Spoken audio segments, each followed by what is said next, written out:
Alhamdulillah, saya manjatkan setinggi-tinggi puji-pujian kehadrat Allah SWT pada malam ini, 28 hari bulan Oktober 2022, yang mana kita tak lama lagi akan berhadapan dengan Pilihan Raya Umum ke-15 yang dinanti-nantikan. Kita dapat berhimpun dalam suasana yang begitu tinggi semangatnya, dan saya sangat kagum kerana kehadiran yang begitu ramai pada malam ini. Terima kasih banyak-banyak saya ucapkan. Kalau macam inilah sambutan sokongan yang boleh diberikan, maka saya sangat yakin gerakan baru, gerakan tanah air ini akan memberi impak besar di dalam politik negara Malaysia kita ini. Kenapa, tuan-tuan dan puan-puan? Kerana ianya satu gabungan yang baru, yang tidak semacam gabungan-gabungan yang lain. Kita mungkin dah biasa dah dengan Barisan Nasional, biasa juga dengan Pakatan Harapan. Yang baru ni Perikatan Nasional. Tetapi saya nak maklum pada tuan-tuan dan puan-puan, gerakan tanah air ini unik. Ianya tak semacam gabungan-gabungan yang lain. Kerana apa?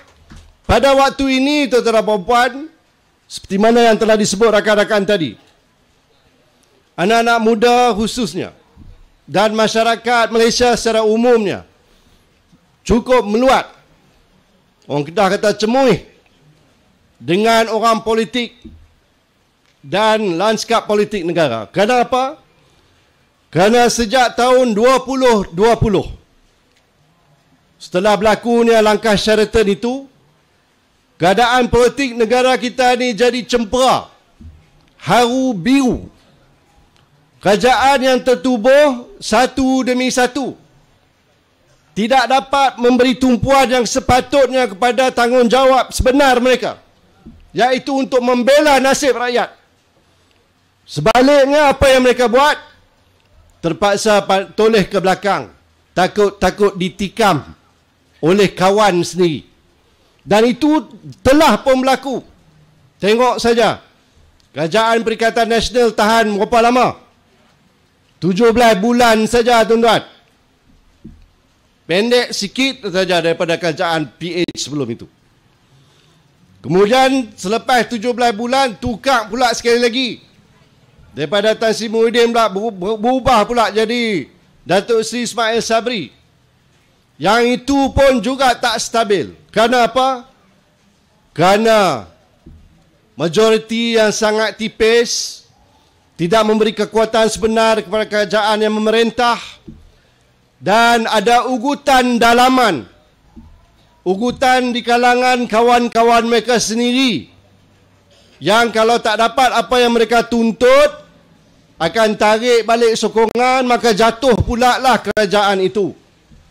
Maka kita pun mendengarlah istilah-istilah seperti nak tekan butang lah, ada macam-macam lagi. Akhir sekali tak dan tekan butang, bubar terus. Yang itulah berlaku, tuan-tuan dan puan. Yang lebih kesian lagi, tuan-tuan dan puan lah, rakyat jelata, rakyat Malaysia, termasuk rakyat negeri Kedah Darul Aman. Kenapa? Sejak tahun 2020 itu seolah-olah tidak ada kerajaan. Tidak ada kerajaan yang berfungsi untuk membela nasib rakyat. Bukannya rakyat tak ada banyak masalah, banyak masalah. Baru lepas pandemik, satu penyakit menimpa kita, puluhan ribu rakyat kita mati. Dalam keadaan pandemik itu, berapa ramai lagi rakyat kita pendapatan jatuh merudum, yang berniaga gulung tikar. Pendapatan tak ada, anak-anak nak pergi sekolah payah, terpaksa guna peranti, duduk di rumah, dan macam-macam lagi masalah.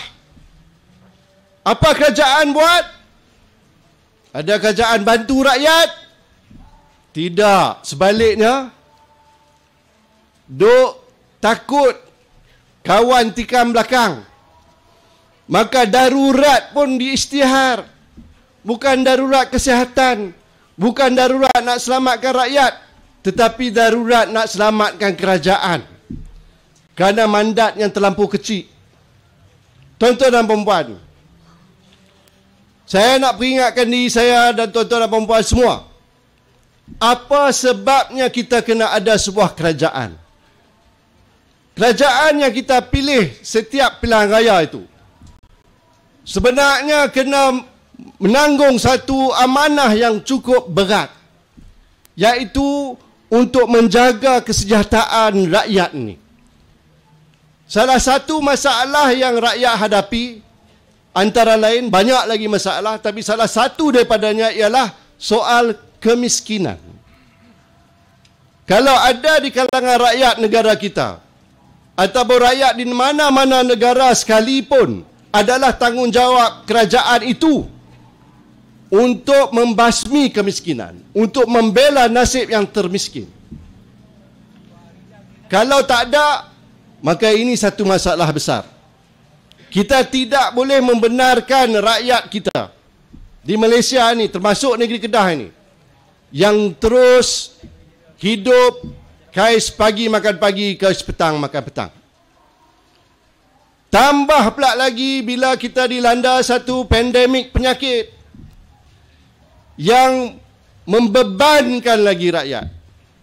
Yang mana yang M40 yang duduk di pertengahan ni pun jatuh miskin.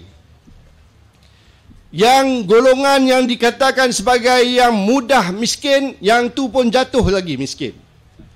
Hak sudah pun miskin, lagi jadi miskin. Memang pun tanggungjawab kerajaan lah untuk memberi perhatian pada masalah ini, untuk menyelamatkan rakyat.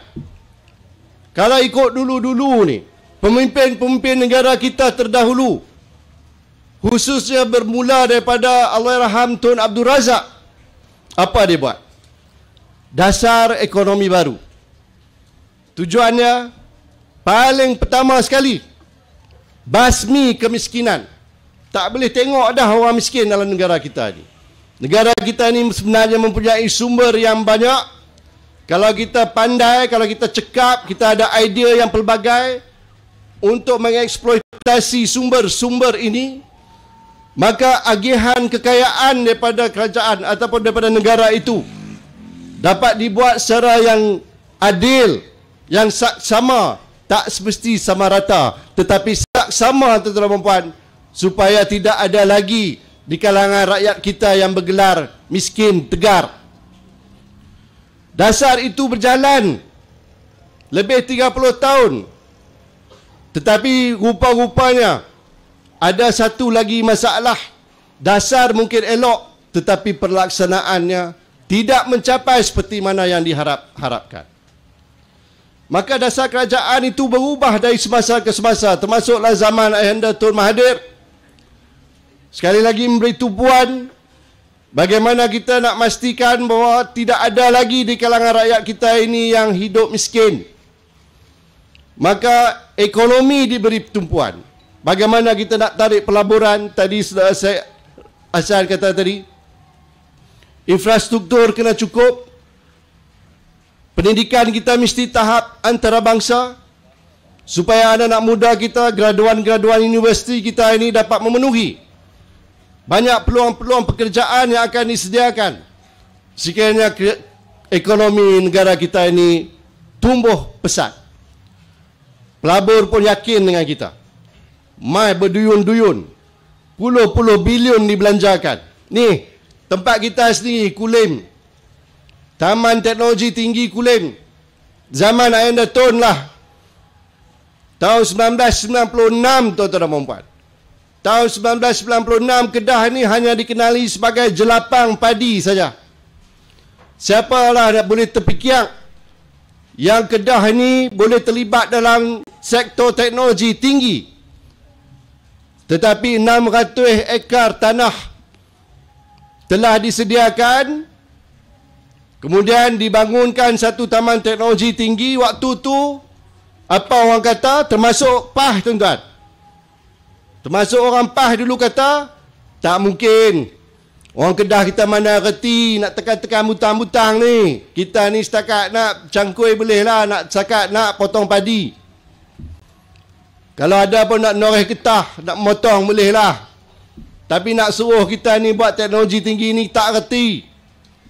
Tapi tuan-tuan dan puan, 30 bilion ringgit telah dibelanjakan oleh pelabur asing dan pelabur tempatan di Taman Teknologi Tinggi Kulim itu. 26,000 peluang pekerjaan disediakan. Purata gajinya RM5,600 tuan-tuan dan puan sebulan. 70% rakyat Kedah yang bekerja di situ. 30% lagi rakyat negeri lain dan juga warga asing. Pelaburan yang begitu banyak sekali. Ini semua Akai Tun Mahathir, tuan-tuan. Kalau tidak ni, sampai dulu, sampailah ni lah kita ni, padi sajalah. Tapi kerana berani, kerana ada wawasan, kerana nampak cara macam mana nak buat, maka kita lakukan, kita laksanakan, bukan setakat dasar saja, tapi laksanakan dengan baik. Akhirnya, Kedah ini sekarang terkenal seantero dunia sebagai pembuat macam-macam bahan elektronik dan elektrikal yang ekspor di seluruh dunia, tuan-tuan dan puan. Hebatnya Kedah. Masalahnya sekarang, kerajaan yang ada pada hari ini, dasar bukan main banyak. Sebelum ini, satu Malaysia. Lah ni, keluarga Malaysia. Sama saja benda dia. Tajuk dia tukar. Isi dia serupa. Tapi, impak dia macam mana? Apa kesannya kepada rakyat? Yang itu yang kita nak tanya. Ni negeri Kedah Darul Aman kita ni. Menteri Besar ni macam mana? Tuan-tuan apa hati kan dengan Menteri Besar yang ada hari ni? Umum ratus-ratus juta, bilion-bilion pun ada. Sekali ni, ada sekali itu pernah sebut trilion pun, tuan-tuan. Angka trilion pun dia biasa sebut. Tarikh pelaburan katanya 68.3 bilion ringgit. Masuk negeri Kedah, tak pernah dalam sejarah. Dia saja nak kata tu, nak pelekeh kami. Zaman saya dulu paling tinggi pun 11 bilion. Tu pun kira pada dah. Tapi hak dia lagi terror lagi katanya lah. 68.3 bilion ringgit. Tuan-tuan dan puan negeri Kedah kita ni, saya nak bagi tahu lah pengalaman saya dulu bekas Timbalan Menteri Perdagangan dan Antarabangsa Industri. Saya tahu perkara ni. Kalau ada 5 syarikat ataupun 5 kilang, setiap satu tu mengumumkan dia bawa 1 bilion. 1 bilion saja, tuan-tuan. Jadi kali 5 jadi 5 bilion. Kalau mereka ni umum, mereka nak melabur di satu-satu tempat, contoh macam Kedah ni, 5 bilion ringgit. Sekelip mata saja ekonomi kita ni akan bertumbuh pesat, tuan-tuan. Orang akan rasa yakin. Orang yang akan membuat perumahan untuk menempatkan pekerja-pekerja. Ada orang buat laundry, buka kedai makan, macam-macam perkhidmatan lagi, kerana menanti-nantikan pelaburan yang nak masuk tu 5 bilion tu. Tapi pada hari ini, tuan-tuan puan, 68.3 bilion, kita tak rasa apa. Seolah-olah Kedah ni macam tak ada apa, serupa semacam dulu tak? Maksudnya, angka saja yang diumumkan, tapi hak sebenarnya tak ada. Yang itu masalah dia. Dasar macam-macam, pelaksanaan zero, fail. Jadi tuan-tuan dan puan, saya sebut tadi soal kemiskinan, nak landing nasihat lagi sebelum Datuk Aziz hantar message lagi kan. Saya kena hantar kertas kecil tu, suruh cepat landing. Soal kemiskinan ni satu masalah yang besar di seluruh negara, khususnya di negeri Kedah. Kawasan saya di Jerlun, tuan-tuan puan, kesian tengok orang yang sakit terlantar di rumah. Masalah miskin satu hal dah. Kalau ada pula miskin, Dan ada pula orang yang sakit terlantar di rumah ni, dia berkali ganda masalah dia. Tadi saudara Yusrizal dah sebut, harga ayam naik, harga daging naik, harga ikan naik. Telur pula tak ada. Ada pun C, yang saya pergi tengok ada C ada lah. Lepas tu organik. Yang tu saja. Nak beli nasi lemak RM1.50 ni, ada sekali tu saya tengok telur dia tu bukan belah 4, belah 8 kot. Dia belah 8 kot itu. Jadi halus ya telur. Yang tu RM1.50. Nak bagi budak makan kat sekolah RM2.50 apa? Lah ni. Apalah budak nak makan dengan harga tu, tuan-tuan. Dalam kita tengah duk kadar kemiskinan ni meningkat, harga barang naik, yang ni jatuh di timpa tangga lagi. Jadi saya nak bagi tahu, dan saya ingat saudara Rizal pun tahu benda ni. Sebenarnya tuan-tuan dan puan, tidak susah mana sebenarnya untuk mengawal harga barang. Kami ada kaedahnya. Saya bincang banyak kali dengan pakar-pakar ekonomi. Mereka sendiri bertanya pada saya, pasal apa kerajaan tak fikir macam mana nak kawal harga ayam, nak kawal harga daging, dan macam-macam lagi, sayur-sayuran, ikan dan sebagainya. Dan sambil-sambil kita mengawal harga, bekalannya cukup. Dan bukan setakat itu, kita menjamin keselamatan bekalan makanan kita. Tak perlu kita bergantung sangat kepada import. Kalau dulu kita duk rasa macam tak apalah, kalau tak cukup pun kita import sajalah. Hari ni tuan-tuan dan puan, ringgit kita RM4.7 bagi setiap dolar Amerika. Maksudnya, kalau dulu kita nak bawa setan gandum ke, nak buat dedak ayam, berapa harganya?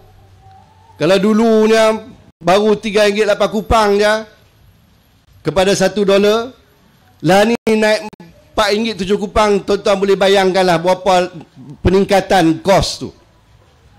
Kenapa kita tidak boleh tanam gandum kita sendiri, jagung kita sendiri, bahan-bahan untuk dijadikan dedak untuk ayam makan, bahan makanan ruminan haiwan-haiwan ternakan kita? Kenapa tidak diberikan perhatian perkara ni? Bila kita bercakap dengan Menteri Pertanian, cakap pada menteri-menteri yang berkenaan, mereka tak ambil pot pun, tak ambil tahu pun. Dengar pun nasihat, masuk sebelah kiri, keluar sebelah kanan.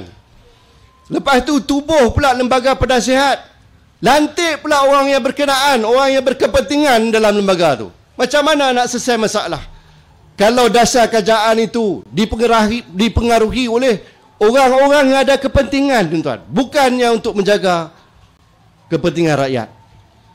Kerajaan macam ni, tuan-tuan dan puan, kita harus tolak kalau kita nak selamat. Kerajaan macam ni kita tak boleh ada dalam negara kita ni. Tambah lagi lah kalau wakil-wakil kerajaan kita ni rasuah, curi duit, salah guna kuasa. Tuan-tuan dan puan, kadang-kadang kita dengar perkataan kleptokrasi, kita tak faham maksud dia. Kleptokrasi ni bukan setakat rasuah, bukan setakat curi duit, tetapi dicuri duit oleh wakil kerajaan.